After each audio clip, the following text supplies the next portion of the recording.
I'm Sorka McNesby, and today I'm here just before official spring starts in Ireland, just the day before St. Bridget's Day. I'm here outside the homeplace of Alice Milligan.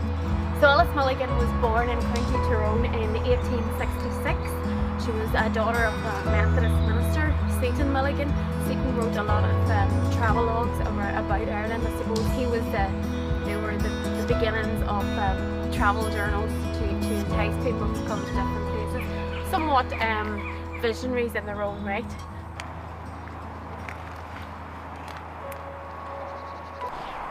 Okay, so here we are in the Church of Ireland in Mountfield Parish, and as you can see, we've got quite a view of the village of Mountfield. Just directly in front of us here you can see St. Bridget's Primary School, and that would be where the children of the village would go. And again, very apt as today is the eve of Field of Ridge.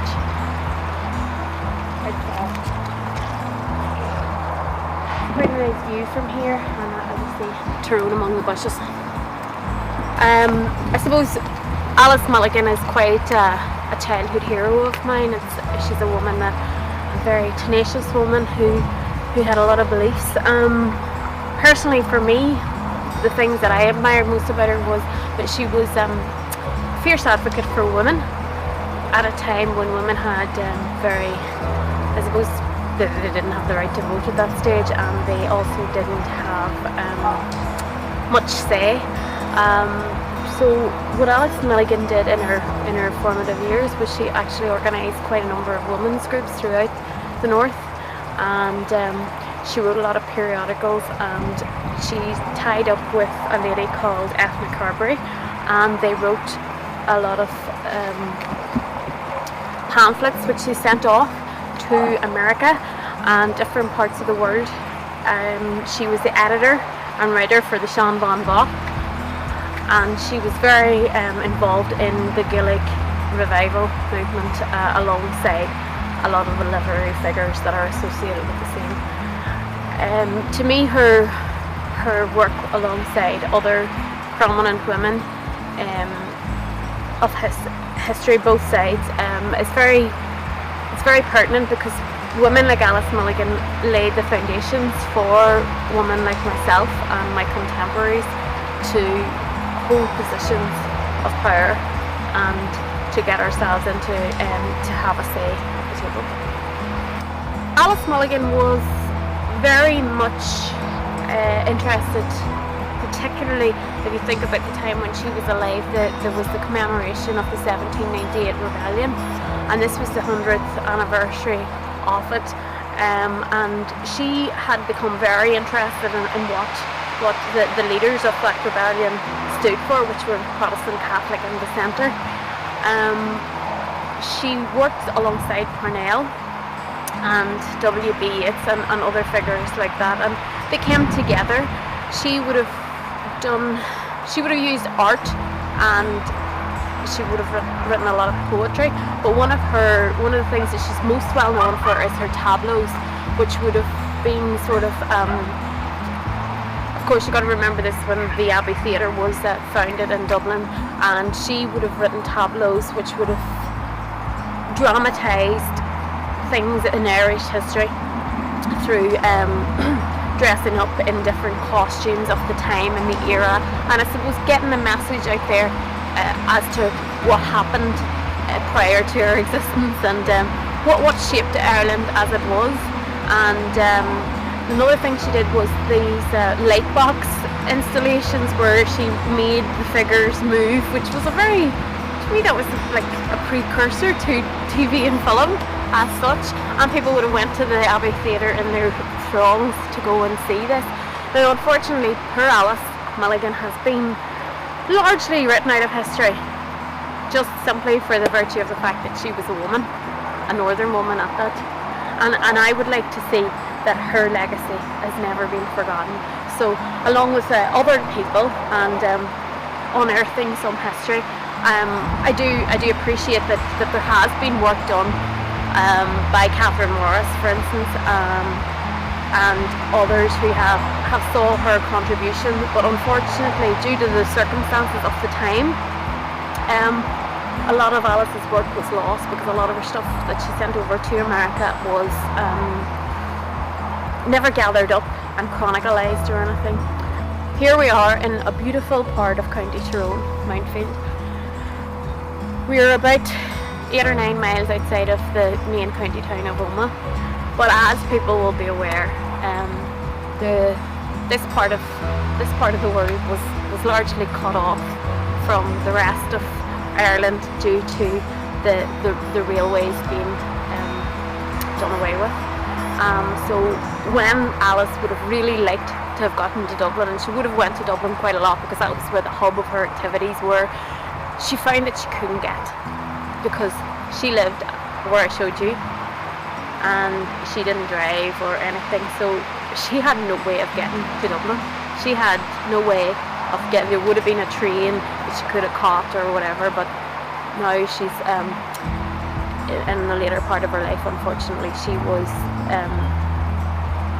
isolated here, albeit a beautiful part of the country. But if you want to make change and you want to be in the thick of it, you need to be where everyone else is and where the populations are, and that would be either Belfast or Dublin. By virtue of the fact of being born a woman, a part of her life was that it fell to her to look after her brother, who was wounded in the war, and it was her duty as such to look after her elderly parents and look after her brother after they passed.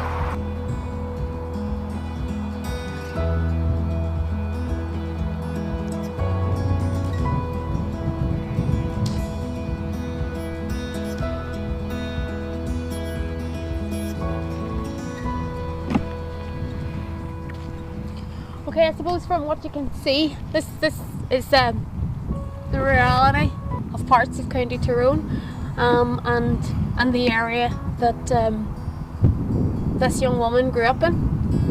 As you can see, it's quite bleak, and you wonder how someone just living here trying to live their life got to such prominence and had so much talent. Catherine Morris curated an exhibition a number of years ago in the National Gallery in Dublin, which went down as a resounding success. It's something that I have tried to do now more recently, is to try to possibly write to them and look for permission to get that even up to as far as the Street Arts Centre in Omagh for an exhibition, because I think it's important that people, particularly people around this area, know of the contribution that she made and where she came from. Unfortunately, due to the lockdown situation at the minute, we're restricted in what we can do, but I know that there is definitely a plaque in the local library, and there's some good resources in there that people can look up if they're so interested. And I think that people should tune into New Ireland TV, and so that they can get to see and learn. And as quite at the moment, again, we're quite restricted as to how far we can go from our local area, but as lockdowns release, we will be moving into different areas and highlighting different people. Here is the mighty Windbush. It's all over County Tyrone. You can see here the lovely yellow flowers, and in a few weeks' time this will be completely yellow. It's quite beautiful, but if you zoom in, you'll see that it's quite scary. It's quite it's like a cactus. And then if you go on down below here, you'll see rushes. And again, I know a lot of people have been looking for rushes this last while to make their St. Bridget's crosses. Tomorrow is supposed to be as I said before, the beginning of spring in Ireland. And it still looks quite wintry here with the snow on the ground. But as we saw earlier, there was a bit of snowdrops outside Alice Milligan's Homeplace. And that epitomises Ireland. Sometimes you can have 4 seasons in one day. So every turn in the road you find another beautiful thing to look at here in County Tyrone. Mountfield is a very small, compact community. They've got an awful lot of organisations. They've just completed a new community centre for the children and the youth of the area. It's a village as such. There's a couple of bars, churches, chapels. There's a soccer team that plays. Pretty nice here, yeah. It's a good distance from Omagh. There's a good road. You're in between Cookstown and Omagh, so there's quite good access. Quite high up, I suppose, here and rural. Not so. It's not just quite as isolated as it would have been at one stage at the time of Alice Milligan. What I've always found when I sat on the council was that people are very enthused by ownership of their area. And having that bit of input into the identity of the area and coming from an area. And like, I mean, I'll always say that I'm from Fintona. I'm from Fintona. I was born and reared in Fintona. My dad from Trillig, a different area. We all grew up in Omagh, but I'm essentially from Fintona, and I'm very proud of that. We're right beside Loughnacurry here when we're standing in Whitefield. We're not too far from Greencastle, and there's different rivalries between the different people in those areas. But I think that their healthy competition is something that I'm not sure if it's unique to Ireland, but it's definitely something that I find is a positive, and anything that you can do to bring up your own area and instill that sense of place, pride in place. I always think of a place, it's up in the Sperrin Mountains, a place called Sloughneel, and Sloughneel is a very, like, it's got a dispersed population, very similar to Mountfield here. But a number of years ago they came up with a conclusion that you know, they were losing a lot of their population, they were losing a lot of their young people. They were all heading off to Australia, to Canada, to America, to England, to Belfast, to Dublin. And they thought to themselves, hold on a wee second, we're going to lose our community, we're going to not have a community. Let's do something about this. So what they did was they organised sort of settings in their local community centre. They brought everybody together, any business people. They said, right, this is what we need to do to keep our people together, to keep our people in the area. They made sure that there was facilities, childcare facilities, there was a club, there was all sorts of things, and anybody that employed anybody, that they would try their best to employ locals to keep those people so that they would be able to get a mortgage and build a house or buy a house in the locality, that there would be able to be childcare, and that things would be, you know, that the community could be strengthened up. They made sure that everybody was playing for their local football club. They were making sure everybody was involved in everything local, and they've went on to win All Irelands in camogie and hurling, and they're very successful in all their Gaelic games, and that is completely due to the fact that they said, hold on a minute, let's stop this, our rural community becoming decimated. Those are Sally rods, and this is what you got right the back of the legs if you weren't too good. Well, not that we actually got them, but we got threatened with them. I don't want to break one off. It's what kept you in line in the olden days. There's actually quite a, I don't want to break one off, but there's quite a whenever you whip them.